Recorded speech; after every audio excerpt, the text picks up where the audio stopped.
നമസ്കാരം. ഇടതുപക്ഷ ജനാധിപത്യ മുന്നണി ഗവൺമെൻറ് കീഴിലുള്ള 2 വകുപ്പുകൾ, എല്ലാ വകുപ്പുകളെയും തഥൈവയാണ് എങ്കിൽ പോലും ഒരു 2 വകുപ്പുകളുടെ കാര്യങ്ങൾ നമ്മൾ പരിശോധിച്ചാൽ, ഒന്ന് സിവിൽ സപ്ലൈസ് വകുപ്പും ഒന്ന് വിദ്യാഭ്യാസ വകുപ്പും.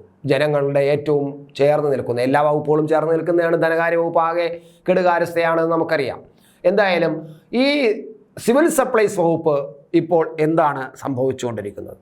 മിക്കവാറും സിവിൽ സപ്ലൈസ് എന്ന വകുപ്പ് തന്നെ വേണ്ട എന്നുള്ള അവസ്ഥയിലേക്കാണ്. കാരണം എല്ലാം അടച്ചുപൂട്ടുകയാണ്. പൊതു റേഷനിങ് സമ്പ്രദായം മറ്റേതെങ്കിലും വകുപ്പിൽ വിട്ടുകൊടുത്താൽ പിന്നെ ഈ വകുപ്പിൻ്റെ ആവശ്യമില്ല എന്നുള്ളൊരവസ്ഥയിലേക്കാണ് പോകുന്നത്. കാരണം അത് വകുപ്പ് ഭരിക്കുന്ന മന്ത്രിയെ കുറ്റം പറഞ്ഞിട്ടോ വകുപ്പ് കാര്യങ്ങൾ കൈകാര്യം ചെയ്യുന്ന ഉദ്യോഗസ്ഥന്മാരെ കുറ്റം പറഞ്ഞിട്ടോ കാര്യമില്ല.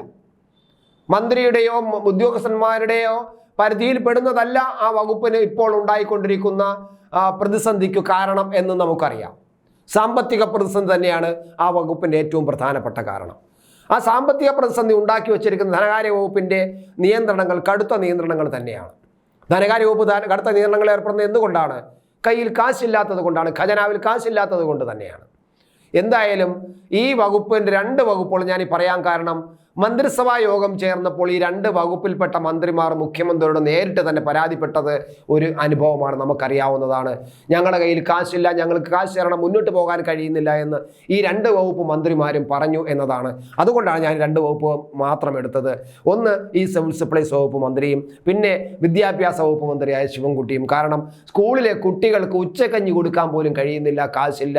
ഉച്ചക്കഞ്ഞി നിലച്ചു പോകുന്ന അവസ്ഥയിലേക്കാണ് പോകുന്നത് എന്നാണ് അന്ന് അദ്ദേഹം മന്ത്രിസഭാ യോഗത്തിൽ പരാതിപ്പെട്ടത്. അപ്പോൾ ഈ 2 വകുപ്പുകളും ഇപ്പോഴും ആ പരാതി മുക്തമായിട്ടില്ല. അവർക്ക് വേണ്ട കാര്യങ്ങൾ ചെയ്തു കൊടുക്കാൻ ഇതുവരെയും ഗവൺമെൻറ്റിനെ കൊണ്ട് കഴിഞ്ഞിട്ടില്ല. അതുകൊണ്ടാണ് ഈ ക്രിസ്മസ് കാലത്ത് മിക്കവാറും റേഷൻ കടകൾ അടച്ചിടേണ്ട അവസ്ഥ വരെ വരുമായിരുന്നു. പക്ഷേ അതിൻ്റെ അവസാന നിമിഷത്തിൽ കുറച്ച് കാശ് കൊടുത്തത് കൊണ്ട് ഈ കോൺട്രാക്ടർമാർ, അതായത് ഈ സാധനങ്ങൾ അരിയും മറ്റുമൊക്കെ റേഷൻ കടയിൽ എത്തിക്കുന്ന ഈ ട്രാൻസ്പോർട്ടിംഗ് കോൺട്രാക്ടർമാർ അവസാനം സമരത്തിൽ നിന്ന് പിന്മാറുകയും സാധനം കൊടുക്കാമെന്ന് പറയുകയും 2 ആഴ്ചക്കകം കൊടുക്കാമെന്ന് പറയുകയും ചെയ്യുകയും അതിൻ്റെ വിശ്വാസത്തിൽ അവർ സാധനങ്ങൾ റേഷൻ കടയിൽ എത്തിക്കുകയും ചെയ്തു. അതുകൊണ്ടാണ് ഈ ക്രിസ്മസ് കാലത്ത് റേഷൻ കടകൾ അടച്ചിടാതെ രക്ഷപ്പെട്ടത്. ജനങ്ങൾ വെയിലത്ത് ക്യൂ നിന്ന് മിനിറ്റുകളോളം മണിക്കൂറോളം ക്യൂ നിന്ന് ഈ ചന്തയിലേക്ക് ചെന്നപ്പോൾ, ഈ ക്രിസ്മസ് ചന്തയിലേക്ക് ചെന്നപ്പോൾ അവിടെ ഒരു സാധനവുമില്ല. ഈ സബ്സിഡി സാധനങ്ങൾ 13 എണ്ണം ഉണ്ടാകുമെന്ന് പറഞ്ഞ് 13 എണ്ണം ഒന്നും ഉണ്ടായില്ല.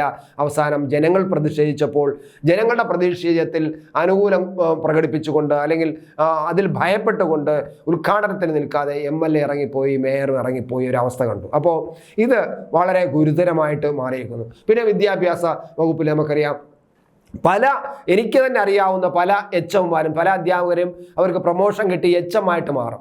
അങ്ങനെ HM ആയിട്ട് മാറുമ്പോൾ HM എന്ന് പറഞ്ഞാൽ പ്രഥമാധ്യാപിക, ഹെഡ് മാസ്റ്റർ.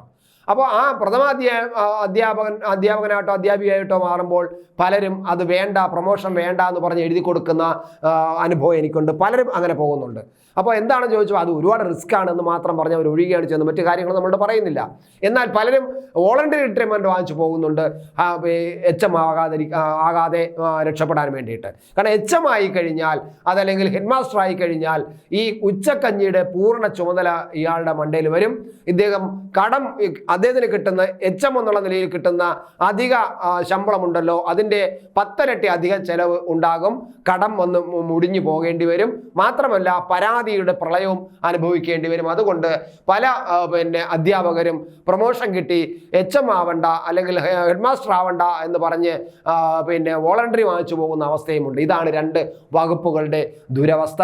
ഇത്തരത്തിൽ നിരവധി വകുപ്പുകളുടെ ദുരവസ്ഥ കേരളത്തിൽ എല്ലാം ഉണ്ട്. ഞാൻ ഈ 2 വകുപ്പുകൾ പറഞ്ഞുള്ളൂ. കാരണം മുഖ്യമന്ത്രിയോട് പരാതി പറഞ്ഞ 2 വകുപ്പുകളാണ് എന്നതുകൊണ്ട് മാത്രമാണ് ഈ 2 വകുപ്പുകളുടെ കാര്യം പറഞ്ഞത്.